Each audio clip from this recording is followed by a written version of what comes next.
And మన third question వచ్చేసేపటికి check whether student is pass. మనకు ఆల్రెడీ మార్క్స్ అనేది ప్రొవైడ్ చేశాడు. మార్క్స్ అనేది 75 వచ్చింది. 75 వచ్చింది, అది పాసా ఫెయిల్ అని చెప్పి మనం చెక్ చేయమంటున్నాడు. మామూలుగా మన ఇదివరకు మన పాస్ మార్క్ ఎంత అండి? ఇంటూ రిజల్ట్ లేదంటే పాస్ మార్క్ అని చెప్పి తీసుకొని is equal to pass mark ఎంత 35.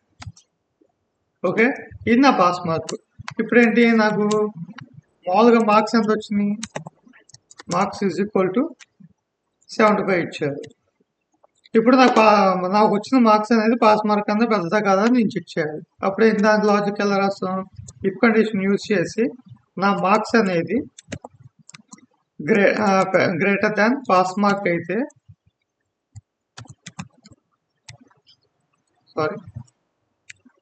మార్క్ అయితే నాకేమని ప్రింట్ అవ్వాలి? యూఆర్ పాస్ అని చెప్పి ప్రింట్ అవ్వాలి. System dot out dot println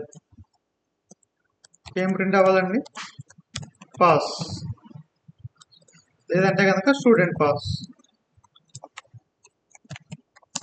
student is pass. ఓకేనండి, ఇది దీని యొక్క లాజిక్. అంటే మనకు వచ్చిన మార్క్స్ ప్లస్ మనకి ఆల్రెడీ డిక్లేర్ చేసిన పాస్ మార్క్స్ కన్నా పెద్దదా కాదని చెక్ చేస్తాం. ఒకవేళ పెద్దదైతే కనుక పాస్ అని చెప్పి వస్తుంది. ఒకవేళ తక్కువ అయితే కనుక ఫెయిల్ అని చెప్పి రావాలి. ఫెయిల్ అని చెప్పి రావడానికి మనం వేరే కండిషన్ ఏం డిక్లేర్ చేయలేదు కాబట్టి మనకు ఓన్లీ ట్రూ అయితే మాత్రమే మనకి ఈ కండిషన్ ఎగ్జిక్యూట్ అయితే, ఒక లేదంటే కనుక మనకి అవుట్పుట్ అనేది రాదు అనమాట. చూడండి, ఇక్కడ స్టూడెంట్ ఈజ్ పాస్ అని చెప్పి వచ్చింది. ఓకేనా? ఇప్పుడు అదే ఒకవేళ నేను ఇక్కడ 35 ఇచ్చాను అనుకోండి. ఇప్పుడు ఏంటి, నాకు 35 ఈక్వల్ కాబట్టి పాస్ రావాలి, కానీ నాకు ఇక్కడ ఎగ్జిక్యూట్ అవ్వాలి. ఎందుకు అవ్వట్లేదు? నాకు ఇక్కడ ఎగ్జిక్యూట్ ఎందుకు అవ్వట్లేదు? నేను ఓన్లీ గ్రేటర్ అయితే మాత్రమే నాకు ప్రింట్ చేయమన్నా.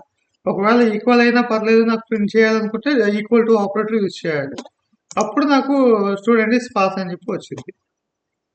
ఇదిగోండి, స్టూడెంట్ ఈజ్ పాస్. ఓకేనండి, ఇది మన థర్డ్ క్వశ్చన్ యొక్క లాజిక్ అనమాట.